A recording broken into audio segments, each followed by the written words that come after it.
Good morning class. Today we will understand MS PowerPoint. MS PowerPoint में हम आज समझेंगे chart, insert chart. Go to insert ribbon, then select the chart button option to choose from area, bar, line, pie and several other chart option. हम insert में click करेंगे और उसमें हम चार्ट ऑप्शन पे क्लिक करेंगे. चार्ट में हमें इस तरह से, जैसा कि पिक्चर में दिखाया गया है, डिफरेंट टाइप के चार्ट्स दिखाई देते हैं, जैसे कि एरिया चार्ट है, बार चार्ट है, लाइन चार्ट है, पाई चार्ट है and other charts.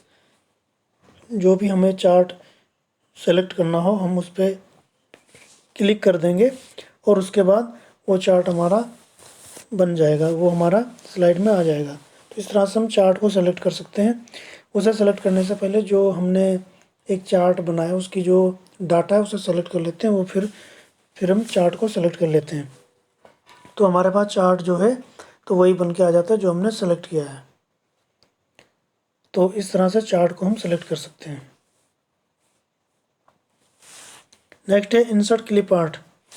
Clip art हम सेलेक्ट कर सकते हैं. इसके लिए go to insert ribbon, then select clip art. Each search term in the clip art search pane on the right and select image.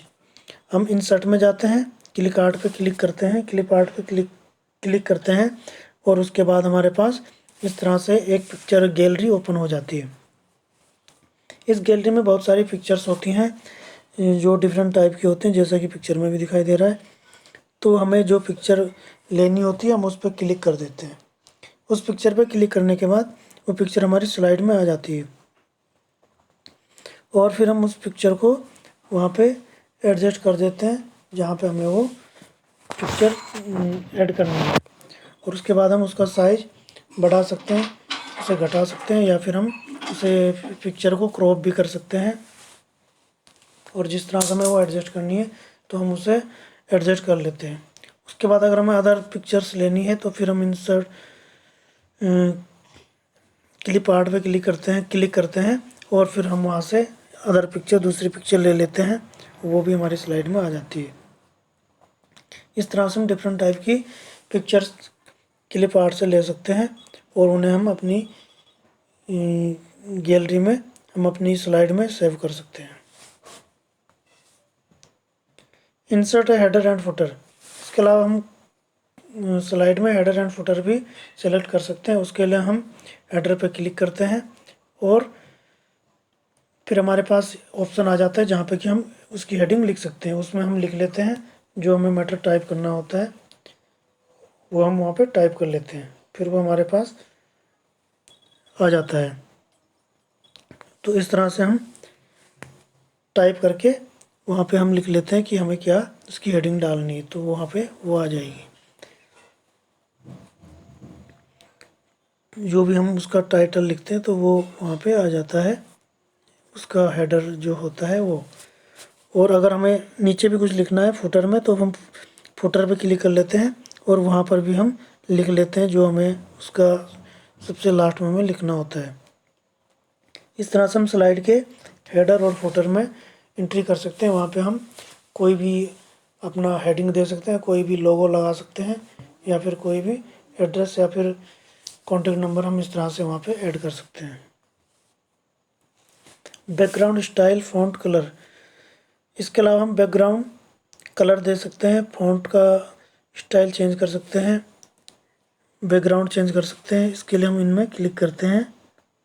जैसे कि हम डिज़ाइन के लिए हम थीम पे क्लिक करते हैं, डिज़ाइन में क्लिक करते हैं, हमारे पास इस तरह से डिज़ाइन दिखाई देते हैं. फिर एरो पे हम क्लिक करते हैं तो हमारे पास और भी डिज़ाइन और भी थीम हमारे पास ओपन हो जाती है. तो जो हमें वहाँ से थीम लेनी है तो उस पर हम क्लिक करेंगे और वो थीम हमारी स्लाइड में आ जाएगी. तो इस तरह से हम स्लाइड में कोई भी थीम ले सकते हैं और हम वहाँ पे उसका, जैसे कि पिक्चर में दिखाएगा, अलग अलग थीम दिखाई दे रही है हमें, तो जिस तरह से हमें थीम लेनी है वो हम उस पर क्लिक कर देंगे, वो थीम हमारी स्लाइड में आ जाती है. इसके अलावा हम एरो पे क्लिक करेंगे तो और भी हमारे पास थीम ओपन हो जाती है. वहाँ से हम वो थीम सेलेक्ट कर सकते हैं. उसमें हम बैकग्राउंड कलर दे सकते हैं, फ़ॉन्ट स्टाइल में हम फ़ॉन्ट का कलर चेंज कर सकते हैं. उसका साइज बढ़ा सकते हैं, बैकग्राउंड ग्राफिक्स उसको हम हाइड कर सकते हैं। तो इस तरह से हमारे पास ऑप्शन खुलते हैं, तो हम वहाँ से सेलेक्ट कर लेते हैं हमें किस तरह से उसमें अपने स्लाइड में हम चेंजिंग करना चाहते हैं। नेक्स्ट है यूजिंग वर्ड आर्ट। हम इसमें वर्ड आर्ट के द्वारा भी चेंजिंग कर सकते हैं। वर्ड आर्ट पे हम क्लिक करते हैं, जैसा कि दिखाया गया है इंसर्ट में वर्ड आर्ट है। वर्ड आर्ट पे हम क्लिक करते हैं और हमारे पास इस तरह से एक लिखने के लिए टेक्स्ट आ जाता है। उस पर हम क्लिक करते हैं और हमें वहाँ पे टेक्स्ट लिखना होता है। वहाँ पे हम टेक्स्ट लिख लेते हैं और उसके बाद हम ओके पे क्लिक करते हैं, तो वो टेक्स्ट वहाँ पे स्लाइड में आ जाता है। और इसे हम क्लिक करने के बाद इसके चारों तरफ जो हमें छोटे छोटे बॉक्स दिखाई देते हैं, वहाँ से हम इसे ड्रैग करके इसका साइज़ बढ़ा सकते हैं और इसे हम फिर उसे और प्रेस करके उसका साइज़ कम भी कर सकते हैं। तो यहाँ से हम उसका साइज़ छोटा या बड़ा कर सकते हैं।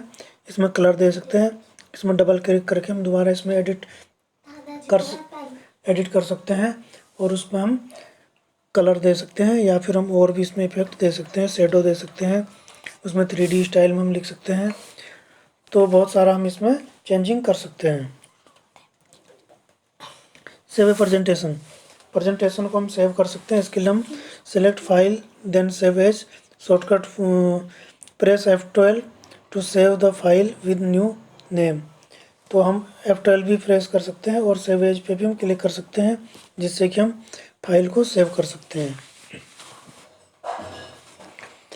सेव एज पे क्लिक करने के बाद हमारे पास एक डायलॉग बॉक्स ओपन होता है। फिर उसमें हम फाइल का नाम दे देते हैं और लोकेशन चूज़ कर लेते हैं, हमें कहाँ पे फाइल सेव करनी है।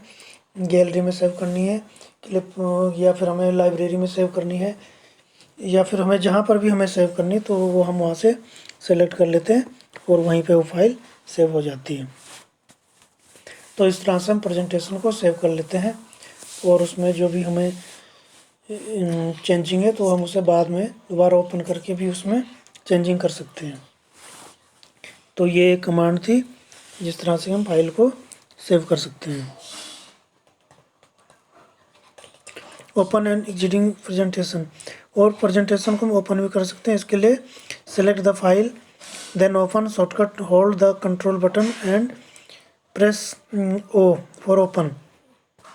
फाइल में जाते हैं हम और उसके बाद हम ओपन पे क्लिक करते हैं तो हमारी फाइल ओपन हो जाती है, या फिर कंट्रोल के साथ हम O प्रेस करते हैं तो हमारे पास डायलॉग बॉक्स ओपन होता है। वहाँ पे हम फाइल को सेलेक्ट कर लेते हैं या फाइल का नाम लिख लेते हैं और वो फाइल हमारी ओपन हो जाती है।